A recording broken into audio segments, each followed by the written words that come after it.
നമസ്കാരം, ABC മലയാളം ന്യൂസിലേക്ക് സ്വാഗതം. ഞാൻ ആർ ശ്യാംബാബു. ഞാനിപ്പോഴുള്ളത് തിരുവനന്തപുരം പേരൂർക്കടയിലെ മാനസിക ആരോഗ്യ കേന്ദ്രത്തിന് മുന്നിലാണ്. കഴിഞ്ഞ ദിവസം രാവിലെ ഇവിടെ ഒരു സംഭവമുണ്ടായി. ഇവിടുത്തെ 2 അന്തേവാസികൾ അരമണിക്കൂറിനിടെ ഇവിടെ നിന്നും ചാടി കടന്നു കളഞ്ഞു. ഒരാൾ ഒരു മോഷണ കേസിലെ പ്രതിയാണ്. ഇയാൾക്കെതിരെ ഒരു കേസല്ല, 5ലധികം മോഷണ കേസുകളുണ്ട്. ബിനു എന്നാണ് പേര്. ചവറ സ്വദേശിയാണ്, കൊല്ലം ചവറ. അദ്ദേഹത്തിൻ്റെ പ്രധാന വിനോദം ഇരുചക്ര വാഹനങ്ങൾ മോഷ്ടിച്ച് കടക്കുക എന്നതാണ്. സ്ഥിരം മദ്യപാനിയായ ബിനു നിരവധി മോഷണങ്ങൾ നടത്തിവരവേ പോലീസിൻ്റെ പിടിയിലായി. ജില്ലാ ജയിലിൽ റിമാൻഡിലുമായി. മദ്യം കിട്ടാതെ വന്നതോടുകൂടി ഇയാൾ മാനസിക പ്രശ്നങ്ങൾ കാണിച്ചു. ജയിലിൽ പ്രശ്നങ്ങൾ ഉണ്ടാക്കിയതിനെ തുടർന്ന് ഡോക്ടറുടെ നിർദ്ദേശപ്രകാരം തിരുവനന്തപുരം പേരൂർക്കടയിലെ മാനസിക ആരോഗ്യ കേന്ദ്രത്തിലേക്ക് കൊണ്ടുവരികയായിരുന്നു. ഇവിടെ ചികിത്സയിലിരിക്കെയാണ് കഴിഞ്ഞ ദിവസം രാവിലെ കുളിക്കുവാൻ വേണ്ടി ഇറങ്ങിയപ്പോൾ ഇയാൾ ഇതിന് പിൻവശത്തെ, അതായത് ഈ മാനസിക ആരോഗ്യ കേന്ദ്രത്തിന് പിൻവശത്തെ ക്ഷേത്രത്തിൻ്റെ സമീപത്തുകൂടി കടന്നു കളഞ്ഞത്. ഈ കടന്നു കളഞ്ഞതിനും ഒരു പ്രത്യേകതയുണ്ട്. ഇരുചക്ര വാഹനങ്ങൾ സ്ഥിരമായി മോഷ്ടിക്കുന്ന ബിനു ഒരു ഇരുചക്ര വാഹനം മോഷ്ടിച്ചുകൊണ്ടാണ് ഈ സ്ഥലത്ത് നിന്നും കടന്നു കളഞ്ഞത്. 6 അടിയിലധികം ഉയരമുള്ള ഇതിൻ്റെ പിൻഭാഗത്തെ മതിൽ, ഇത് മുൻവശമാണ്. ഈ മുൻവശത്തെ മതിൽ ഏകദേശം 14 അടിയോളം ഉയരമുണ്ട്. ഇതിൻ്റെ പിൻഭാഗത്ത് ക്ഷേത്രത്തോട് ചേർന്ന മതിലിന് 6 അടിയോളം ഉയരവുമുണ്ട്, 6 അടിയിലധികം ഉയരവുമുണ്ട്. അത് ഒറ്റച്ചാട്ടത്തിന് കടന്നാണ് ബിനു ഇവിടെ നിന്നും കടന്നു കളഞ്ഞത്. പുറത്ത് ചാടിയ ഇയാൾ ബൈക്ക് എടുത്ത് അവിടെ നിന്ന് സ്ഥലം പിടിക്കുകയും ചെയ്തു. ഒരു തോർത്തുമുണ്ട് മാത്രം ഉടുത്താണ് ബിനു ഈ സ്ഥലത്ത് നിന്നും കടന്നു കളഞ്ഞത്. ഇയാൾക്ക് വേണ്ടിയുള്ള അന്വേഷണം ഇപ്പോൾ പേരൂർക്കട പോലീസ് നടത്തിവരികയാണ്. ഇയാളുടെ ചാട്ടം മാതൃകയാക്കിക്കൊണ്ട് തിരുവനന്തപുരം കല്ലറ സ്വദേശിയായ ഒരു മാനസിക വെല്ലുവിളി നേരിടുന്ന ഒരാൾ കൂടി ഇവിടെ നിന്നും കടന്നു കളയുകയുണ്ടായി. ബിനു ചാടിയതിനെ തുടർന്ന് ഇവിടുത്തെ ജീവനക്കാർ ബിനുവിന് പിന്നാലെ ഓടിയപ്പോൾ ഇതേ അവസരം മുതലെടുത്ത് പിൻഭാഗത്തെ മതിൽ ചാടി ഈ കല്ലറ സ്വദേശിയും ഇവിടെ നിന്നും കടന്നു കളയായിരുന്നു. ഇയാൾക്ക് വേണ്ടിയുമുള്ള തിരച്ചിൽ ഇവിടെ നടന്നുകൊണ്ടിരിക്കുകയാണ്.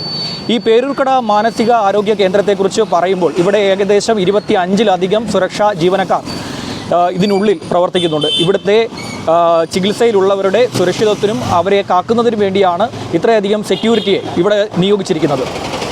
അങ്ങനെ ഇരിക്കെ തന്നെ നിരന്തരം ഈ പേരൂർക്കട ആശുപത്രിയിൽ നിന്നും രോഗികൾ ചാടിപ്പൊക്കൊണ്ടിരിക്കുകയാണ്. പോലീസിനോട് നമ്മൾ സംസാരിച്ചപ്പോൾ പോലീസ് ഉദ്യോഗസ്ഥർ നമ്മളോട് പറയുന്ന ഒരു കാര്യം, ഇവിടെ വളരെ കെയർലെസ് ആയിട്ടാണ്, പോലീസ് ഉദ്യോഗസ്ഥർ തന്നെ പറയുന്നുണ്ട്, ഇവിടെ വളരെ കെയർലെസ് ആയിട്ടാണ് രോഗികളെ പരിചരിക്കുന്നത്. രോഗികളിൽ ഇവർ ശ്രദ്ധ ചെലുത്താറില്ല. ഇതാണ് നിരന്തരം ഇത്തരം സംഭവങ്ങൾ ഇവിടെ ആവർത്തിക്കുന്നത് എന്നതാണ് പോലീസ് ഉദ്യോഗസ്ഥർ പറയുന്നത്. ഈ മാനസികാരോഗ്യ കേന്ദ്രത്തിലെ ഈ സുരക്ഷിതത്വം ഇല്ലായ്മ, അതുപോലെ തന്നെ ഇവിടുത്തെ ജീവനക്കാരുടെ ഈ ഉത്തരവാദിത്വം ഇല്ലായ്മ പോലീസിന് വലിയ തലവേദനയാണ് ഉണ്ടാക്കിക്കൊണ്ടിരിക്കുന്നത്. പ്രത്യേകിച്ചും ഇവിടെ തെരഞ്ഞെടുപ്പ് സമയമാണ്. കേരളത്തിലും ഇന്ത്യയിലൊട്ടാകെ തെരഞ്ഞെടുപ്പ് നടക്കുന്നുണ്ട്. പാർലമെൻറ്റ് തെരഞ്ഞെടുപ്പിൻ്റെ ഉത്തരവാദിത്വം പോലീസിനുമുണ്ട്. അവർ അതിൻ്റെ തിരക്കുകളുണ്ട്. അതിന് പുറമെ ഇവിടുത്തെ ക്രൈം കേസുകളുണ്ട്. ഇതൊക്കെ നടക്കവെയാണ് പേരൂർക്കടയിലെ ഈ ജീവനക്കാരുടെ ഈ ശ്രദ്ധയില്ലായ്മ മൂലം രോഗികൾ ഇവിടെ നിന്നും കടന്നു കളയുന്നത്. ബിനുവിനെ മാതൃകയാക്കിക്കൊണ്ടാണ് മാനസിക വെല്ലുവിളി നേരിടുന്ന തിരുവനന്തപുരം കല്ലറ സ്വദേശി ചാടിപ്പോയതെന്ന് ഞാൻ പറയുകയുണ്ടായി. ബിനു ചാടുന്നത് ഇയാൾ സെല്ലിന് സമീപത്ത് നിന്ന് കാണുന്നുണ്ടായിരുന്നു. ഈ മാനസിക വെല്ലുവിളി നേരിടുന്ന ആൾ കാണുന്നുണ്ടായിരുന്നു. ബിനു ചാടിക്കടന്നതിന് പിന്നാലെ ജീവനക്കാർ ബിനുവിന് പിന്നാലെ ഓടുന്നതും ഇയാൾ കണ്ടു. ഇതൊരു അവസരമാക്കിക്കൊണ്ടാണ് പുറകുവശത്തെ 6 അടിയിലധികം വരുന്ന മതിൽ ഈ രോഗി കടന്നു കളഞ്ഞത്. ഈ മുൻഭാഗത്തേക്ക് വരുമ്പോൾ ഈ പേരൂർക്കട മാനസികാരോഗ്യത്തിൻ്റെ കേന്ദ്രത്തിൻ്റെ മതിലിന് ഏകദേശം 14 അടിയോളം ഉയരമുണ്ട് എന്ന് ഞാൻ പറയുകയുണ്ടായി. ഈ 14 അടിക്ക് പുറമേ ഇതിൻ്റെ മുകളിൽ പല ഭാഗങ്ങളിലും മുള്ളുവേലികൾ സ്ഥാപിക്കുകയും ചെയ്തിട്ടുണ്ട്. ഇവിടുത്തെ രോഗികൾ പുറത്തേക്ക് കടക്കാതിരിക്കുന്നതിനും അവരുടെ സുരക്ഷിതത്വത്തിനും വേണ്ടിയാണ് ഈ മുള്ളുവേലികളൊക്കെ സ്ഥാപിച്ചിരിക്കുന്നത്. ഇത് ശരിക്കും ഒരു കാഴ്ച വസ്തു മാത്രമാണ് എന്ന് പറയേണ്ടി വരും. അതായത് പുറമേ നിന്ന് നോക്കുന്നവർക്ക് ഇവിടെ വലിയ സുരക്ഷിതത്വം ഉണ്ടെന്ന് തോന്നുന്ന രീതിയിലാണ് ഇതിൻ്റെ നിർമ്മിതി നടത്തിയിരിക്കുന്നത്. അതേസമയം പിൻഭാഗത്തേക്ക് പോയി കഴിഞ്ഞാൽ മുള്ളുവേലികൾ, അതായത് ഈ മതിലിന് മുകളിൽ മുള്ളുവേലികൾ സ്ഥാപിക്കുകയോ അത്തരം സംഗതികളോ ഒന്നുമില്ല. മാത്രമല്ല മതിലിന് ഉയരം കുറവുമാണ്. പിൻഭാഗത്തേക്ക് ഇവർക്ക് കാര്യമായൊരു ശ്രദ്ധ ഇവിടുത്തെ ജീവനക്കാർ പുലർത്താറുമില്ല. നമ്മൾ കഴിഞ്ഞ കുറച്ച് നാളുകൾക്ക് മുമ്പ് ഇവിടെ ഒരു രോഗി മരിച്ച സംഭവവുമായി ബന്ധപ്പെട്ട് മാധ്യമങ്ങൾ ഇവിടെ റിപ്പോർട്ടിങ്ങിന് എത്തിയിരുന്നു. അവരെ എത്തിയ മാധ്യമങ്ങളോട് വളരെ രൂക്ഷവും പരുഷവുമായിട്ടുള്ള രീതിയിലാണ് ഇവിടുത്തെ ജീവനക്കാർ പെരുമാറുകയുണ്ടായത്. ഇതിനുള്ളിലെ വിവരങ്ങൾ പുറത്തേക്ക് വരാതിരിക്കാൻ പരമാവധി ഇവിടുത്തെ ജീവനക്കാർ ശ്രദ്ധിക്കാറുണ്ട്. പക്ഷേ ആ ശ്രദ്ധ ഇവിടുത്തെ രോഗികളോട് ഇവിടുത്തെ ജീവനക്കാർ കാണിക്കുന്നില്ല എന്നതാണ് പ്രധാനപ്പെട്ട കാര്യം. പലതരത്തിലുള്ള ആരോപണങ്ങൾ ഈ പേരൂർക്കടയിലെ മാനസികാരോഗ്യ കേന്ദ്രത്തിനെതിരെ നിരവധി വർഷങ്ങളായി ഉയർന്നു വരുന്നുണ്ട്. ഇതിനുള്ളിലേക്ക് ലഹരിക്കടത്ത് അടക്കം നടക്കുന്നുണ്ട് എന്ന തരത്തിലുള്ള ആരോപണങ്ങളൊക്കെ തന്നെ ഉയർന്നു വരികയും പോലീസ് ഇത് സംബന്ധിച്ചുള്ള റിപ്പോർട്ട് തിരുവനന്തപുരം സിറ്റി പോലീസ് കമ്മീഷണർക്ക് പലതവണ സമർപ്പിക്കുകയും അതിൻ്റെ അടിസ്ഥാനത്തിൽ ഇവിടെ അന്വേഷണങ്ങളൊക്കെ നടക്കുകയും ചെയ്തിരുന്നു. ഇതിനൊക്കെ കൂട്ടുനിൽക്കുന്നത് ഇവിടുത്തെ ജീവനക്കാർ തന്നെയാണ് എന്നാണ് പലപ്പോഴും ഉയർന്നു വരുന്ന ഒരു ആരോപണം. ഇവിടുത്തെ ജീവനക്കാർ അവർ പ്രധാനമായും കേന്ദ്രീകരിക്കുന്നത് ഇതിൻ്റെ മുൻഭാഗത്ത് മാത്രമാണ്. പിൻഭാഗത്തേക്ക് അവരുടെ ശ്രദ്ധ കാര്യമായി പോകാറില്ല. ഇവിടുത്തെ രോഗികളോടും അവർ കാര്യമായ ഒരു ശ്രദ്ധ രോഗികളിൽ പുലർത്താറുമില്ല. പലപ്പോഴും ഇവിടുത്തെ രോഗികളെ, അതായത് മാനസിക വെല്ലുവിളി നേരിടുന്ന ആളുകളാണ് ഇതിനുള്ളിൽ ഉള്ളത്. അവർക്ക് പ്രത്യേക മാനസികമായിട്ടുള്ള പരിചരണം ആവശ്യമാണ്, അവർക്ക് മാനസിക പിന്തുണ ആവശ്യമാണ്, ചികിത്സ ആവശ്യമാണ്. ഇത്തരം കാര്യങ്ങളൊക്കെ ഇരിക്കെ അവരെ തടവ് പുള്ളികളെ പോലെ അവരെ കായികപരമായി നേരിടുന്നതിനാണ് ഇവിടുത്തെ ജീവനക്കാർ പലപ്പോഴും താല്പര്യം കാണിക്കാറുള്ളത്. ഇതൊരു ആരോപണമായി പറയുകയല്ല, മറിച്ച് ഇവിടുത്തെ കഴിയുന്ന, ഇവിടെ താമസിക്കുന്ന, ഇവിടുത്തെ അന്തേവാസികളായിട്ടുള്ളവരുടെ ഒപ്പം എത്തുന്നവർ, ബൈസ്റ്റാൻഡർമാരായി എത്തുന്നവർ തന്നെ പലതവണ ഉന്നയിച്ചിട്ടുള്ള പരാതിയാണിത്. ഇത് പലപ്പോഴും ജില്ലാ കളക്ടർക്കും അതുപോലെ തന്നെ പോലീസിനും ആരോഗ്യ വകുപ്പിനുമൊക്കെ തന്നെ പലതവണ ഈ പേരൂർക്കടയിലെ മാനസിക ആരോഗ്യ കേന്ദ്രത്തിനെതിരെ പരാതിയായി എത്തിയിട്ടുമുണ്ട്. ബിനുവിൻ്റെ പേര് നമ്മൾ എന്തുകൊണ്ട് പറഞ്ഞു എന്നൊരു ചോദ്യം ഇപ്പോൾ പ്രേക്ഷകർക്ക് മുന്നിൽ ഉയർന്നേക്കാം. പ്രത്യേകിച്ച് മാനസിക വെല്ലുവിളി നേരിടുന്നവരുടെ പേരുകൾ നമ്മൾ പറയാൻ പാടില്ല എന്നതാണ് നിയമം. പക്ഷേ ബിനുവിൻ്റേത് ഒരു പ്രത്യേക കേസാണ്. ബിനുവിന് മാനസിക വെല്ലുവിളിയല്ല, മറിച്ച് ആൽക്കഹോളിക് വിഡ്രോവൽ സിൻഡ്രമാണ്. സ്ഥിരമായി മദ്യപിച്ചിരുന്ന ഒരാൾക്ക് മദ്യം ലഭിക്കാതാകുമ്പോൾ ഉണ്ടാകുന്ന ഒരു പ്രശ്നം, അത് ഏതാണ്ട് 50% അയാൾ അഭിനയിക്കുകയായിരുന്നു എന്നാണ് പോലീസ് തന്നെ പറയുന്നത്. പക്ഷേ ഇയാൾ സെല്ലിനുള്ളിൽ നിരന്തരം അക്രമം കാണിക്കുകയും തലയൊക്കെ സെല്ലിന് ഭിത്തിയിൽ കൊണ്ടുപോയി ഇടിക്കുകയും അതുപോലെ തന്നെ സെല്ലിൻ്റെ കമ്പിയിലൊക്കെ തല കൊണ്ടുവന്ന് ശരീരഭാഗങ്ങൾ ഇടിച്ച് മുറിവുകൾ ഉണ്ടാക്കുന്ന ഒരു സാഹചര്യത്തിലാണ് അവിടുത്തെ ഡോക്ടർ ഇദ്ദേഹത്തെ മാനസികാരോഗ്യ കേന്ദ്രത്തിലേക്ക് മാറ്റണം, ആൽക്കഹോളിക് വിഡ്രോവൽ സിൻഡ്രത്തിൻ്റെ ചികിത്സ നൽകണമെന്നൊക്കെയുള്ള നിർദ്ദേശങ്ങൾ അവിടുത്തെ ഡോക്ടർ നൽകുകയുണ്ടായി. ഇതിൻ്റെ അടിസ്ഥാനത്തിലാണ് ഇദ്ദേഹത്തെ മാനസികാരോഗ്യ കേന്ദ്രത്തിലേക്ക് മാറ്റുകയും ചികിത്സ നൽകുകയും ചെയ്തത്. മോഷണ കേസിലെ പ്രതികളൊക്കെ, അതായത് ജയിൽ ശിക്ഷ, തടവ് ശിക്ഷ അനുഭവിക്കുന്നവരെ ഇത്തരത്തിൽ മാനസികാരോഗ്യ കേന്ദ്രത്തിലേക്ക് വരുമ്പോൾ അവർക്ക് പ്രത്യേകമായ ഒരു ശ്രദ്ധ പുലർത്തണം എന്നതാണ് പോലീസ് ഇവിടുത്തെ സെല്ലിലെ ഈ മാനസികാരോഗ്യ കേന്ദ്രത്തിലെ ജീവനക്കാർക്ക് നൽകാറുള്ളത്. അവർ ഇത് പാലിച്ചില്ല എന്ന് വേണം മനസ്സിലാക്കാൻ. ബിനുവിൻ്റെ കേസ് പരിശോധിക്കുമ്പോൾ തീർച്ചയായും അതൊരു തടവ് പുള്ളിയാണ്. അതുപോലെ തന്നെ നിരന്തരം മോഷണ കേസുകളിൽ പ്രതിയായിട്ടുള്ള ആളാണ്. അദ്ദേഹത്തിൻ്റെ മുകളിൽ കൃത്യമായൊരു ശ്രദ്ധ ഇവിടുത്തെ ജീവനക്കാർ പുലർത്തേണ്ടതായിരുന്നു. അതുണ്ടായിട്ടില്ല എന്ന് വേണം മനസ്സിലാക്കാൻ. അതിൻ്റെ CCTV ദൃശ്യങ്ങളൊക്കെ നേരത്തെ തന്നെ പുറത്തു വരികയുണ്ടായി. ഒരു തോർത്തുമുണ്ട് ഉടുത്തുകൊണ്ട് ഹെൽമറ്റ് ധരിച്ചാണ് ബിനു ഇവിടെ നിന്നും കടന്നു കളഞ്ഞത്. വർഷങ്ങളോളം ഈ ഇരുചക്ര വാഹനങ്ങളുടെ അറ്റകുറ്റപ്പണികൾ നടത്തുന്ന വർക്ക്ഷോപ്പിലെ ജീവനക്കാരനായിരുന്നു ബിനു. അതുകൊണ്ട് തന്നെ ഒരു ഇരുചക്ര വാഹനം അതിൻ്റെ ലോക്ക് പൊളിച്ചുകൊണ്ട് കടന്നു കളയാൻ ബിനുവിന് നിമിഷങ്ങൾ മാത്രം മതി എന്നാണ് ജയിൽ ജീവനക്കാർ പറയുന്നത്. ഏതായാലും പേരൂർക്കട പോലീസിന് ഇതൊരു വലിയ തലവേദനയായി മാറുകയാണ്. ഇവിടുത്തെ ഈ പേരൂർക്കട മാനസികാരോഗ്യ കേന്ദ്രത്തിലെ ഇവിടുത്തെ ജീവനക്കാരുടെ ഉത്തരവാദിത്വം ഇല്ലായ്മ എന്ന് പറയുന്നത്. ഇപ്പോൾ ഈ 2 പേർക്ക് വേണ്ടിയുള്ള തിരച്ചിൽ പേരൂർക്കട പോലീസ് നടത്തി വരികയാണ്. ഇവിടെ നിന്ന് ചാടിപ്പോകുന്ന ആളുകളെ കണ്ടെത്തുക, അവരെ സുരക്ഷിതമായി ഇവിടെ തിരിച്ചെത്തിക്കുക എന്നതിൻ്റെ ഉത്തരവാദിത്വം പേരൂർക്കട പോലീസിനാണ്. പേരൂർക്കട പോലീസ് പലതവണ ഇവിടുത്തെ ജീവനക്കാർക്ക്, അതായത് ഈ മാനസികാരോഗ്യ കേന്ദ്രത്തിലെ ജീവനക്കാർക്ക് നിർദ്ദേശങ്ങൾ നൽകുകയുണ്ടായിട്ടുണ്ട്. ഇത്തരത്തിൽ ഒരു കാരണവശാലും ഇത്തരത്തിൽ പുറത്തേക്ക് ആളുകൾ കടക്കാതിരിക്കാൻ നിങ്ങൾ ശ്രദ്ധിക്കണമെന്ന അടക്കമുള്ള നിർദ്ദേശങ്ങൾ നൽകാറുണ്ട്. പക്ഷേ അതൊന്നും ഇവിടെ പാലിക്കപ്പെടുന്നില്ല എന്ന് വേണം മനസ്സിലാക്കാൻ. ഇത് ഇത്തരത്തിലൊരു സംഭവം ആദ്യമായിട്ടാണ്. കാരണം ഒരു വാഹനം പോകുന്നത് ആദ്യമായിട്ടാണ്. അപ്പോൾ മുമ്പ് വർഷങ്ങൾ കൊണ്ട് ഇതിങ്ങനെ ഈ മതിൽ വഴി ചാടുന്നുണ്ട്. അപ്പുറത്ത് വയലായിരുന്നു പണ്ട്, ഇപ്പോൾ വയലല്ല, ഇപ്പോൾ അവിടെ നിറയെ വീടുകളൊക്കെ ഉണ്ട്.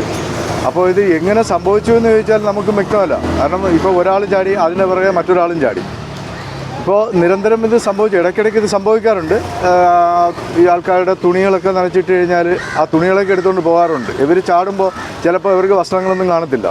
ഈ വസ്ത്രങ്ങളില്ല എങ്കിൽ അവർ ചെയ്യുന്നതെന്ന് പറഞ്ഞാൽ തൊട്ടടുത്ത് ചാടുമ്പോൾ അവിടെ ഏതെങ്കിലും വീടുകളിലൊക്കെ തുണികളൊക്കെ ഉണ്ടെന്നുണ്ടെങ്കിൽ ആ തുണികൾ എടുത്ത് ഉടുത്തുകൊണ്ടാണ് അവർ, അത് ചിലപ്പോൾ രാത്രിയിലാണെങ്കിൽ നൈറ്റി ആണെങ്കിൽ നൈറ്റി ഇട്ടുകൊണ്ട് അവർ ഓടുന്ന സംഭവങ്ങളുണ്ട്. പലപ്പോഴും നമ്മൾ തന്നെ പലരെയും പിടിച്ചുകൂടെ കൊണ്ട് കൊടുക്കുന്ന സാഹചര്യങ്ങൾ ഉണ്ടായിട്ടുണ്ട് മുൻകാലങ്ങളിൽ. ഇപ്പോഴും ഇടയ്ക്കിടയ്ക്ക് കുറച്ചുകൂടെയൊക്കെ സെക്യൂരിറ്റി കുറച്ചുകൂടെയൊക്കെ ശക്തമാണ്. പക്ഷേ ഇപ്പോൾ ഈ അടുത്ത കാലത്തായിട്ട് കുറച്ച് കൂടുതൽ ആളുകൾ ഇങ്ങനെ ചാടുന്നതായിട്ടാണ് നമ്മൾ ശ്രദ്ധയപ്പെട്ടിട്ടുള്ളത്.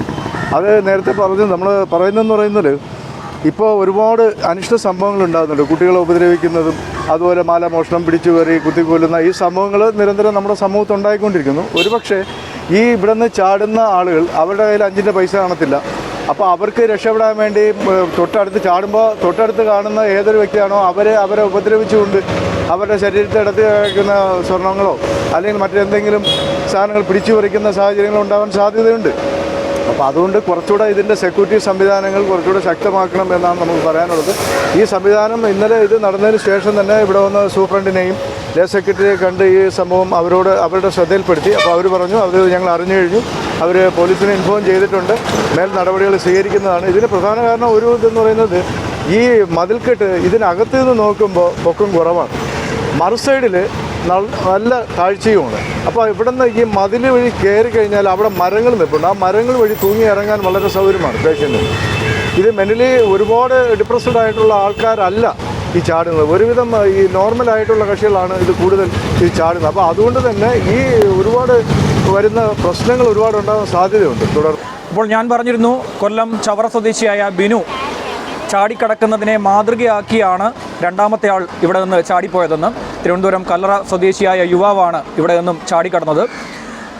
ഇയാൾ ഈ ചാടിക്കടക്കുന്നതിൽ ബിനുവിനെ മാതൃകയാക്കിയെങ്കിലും ബിനുവിനെ പോലെ ഈ ഇരുചക്ര വാഹനത്തിൻ്റെ പൂട്ട് പൊളിച്ച് കടക്കാനുള്ള ഒരു വിദ്യ ഈ യുവാവിന് അറിയില്ലായിരുന്നു. അതുകൊണ്ട് തന്നെ അയാൾ ഇവിടെ നിന്ന് ഓടി രക്ഷപ്പെട്ടു എന്നാണ് പോലീസ് പറയുന്നത്. ആദ്യം പേരൂർക്കടയിലേക്കും അവിടെ നിന്ന് ബസ് മാർഗം നെടുമങ്ങാട് ഭാഗത്തേക്കും പോയി എന്നാണ് പോലീസിൻ്റെ കണക്കുകൂട്ടൽ. ഇതിൻ്റെ അടിസ്ഥാനത്തിൽ കല്ലറ, നെടുമങ്ങാട്, പാലോട് മേഖലകളിൽ ഇയാൾക്ക് വേണ്ടിയുള്ള തിരച്ചിൽ നടക്കുന്നുണ്ട്. മാനസിക വെല്ലുവിളി നേരിടുന്ന യുവാവാണ് ഈ ചാടിപ്പോയ രണ്ടാമത്തെ ആൾ. ഇയാൾ വീട്ടിലേക്ക് എത്താനുള്ള സാധ്യത ഉള്ളതുകൊണ്ട് തന്നെ ബന്ധുക്കൾക്കും പോലീസ് ഇതിനോടകം വിവരം നൽകിയിട്ടുണ്ട്. ഇപ്പോൾ നമുക്കൊപ്പം ഈ ബിനു കടന്നു കളഞ്ഞപ്പോൾ എടുത്തുകൊണ്ടുപോയ ബൈക്ക് അതിൻ്റെ ഉടമ നമുക്കൊപ്പം ഉണ്ട്. അദ്ദേഹത്തോട് ചോദിക്കാം, എങ്ങനെയായിരുന്നു ഈ സംഭവം ചേട്ടാ? സംഭവം ഞാനും അച്ഛനും മാത്രമേ വീട്ടിലുള്ളൂ. കാലത്ത് ഞാൻ ഭക്ഷണം വാങ്ങിക്കാൻ പോയിട്ട് തിരിച്ചുകൊണ്ട് ബൈക്ക് നമ്മൾ തൊട്ടടുത്ത പറമ്പിലേക്ക് പാർക്ക് ചെയ്യായിരുന്നു.